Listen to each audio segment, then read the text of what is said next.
Ahoi, dragilor! Azi vă vorbesc despre lucrurile care îi fac pe unii să ezite a merge într-o excursie pe mare.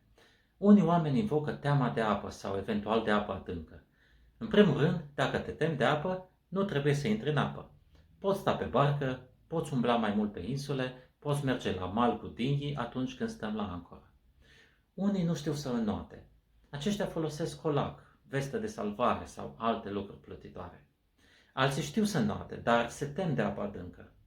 Această teamă se depășește cel mai ușor, de obicei în primele zile, prin expunerea treptată, determinată de entuziasmul general. Oamenii se mai tem de spații închise și mă întreabă dacă bărcile au geamuri. Firește că există geamuri și în cabine și peste tot, iar în privința spațiilor înguste, am avut oameni care mi-au spus că s-au simțit și odihnit pe barcă mai bine decât într-o cameră de hotel.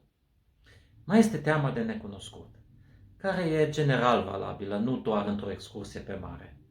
Aceasta e naturală. Dacă n-ar exista, nici satisfacțiile n-ar fi pe măsură atunci când călătorești și descoperi o mulțime de lucruri noi, cunoști oameni faini și ai experiențe unice.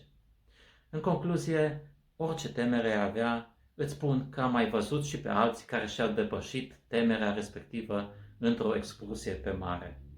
Curaj!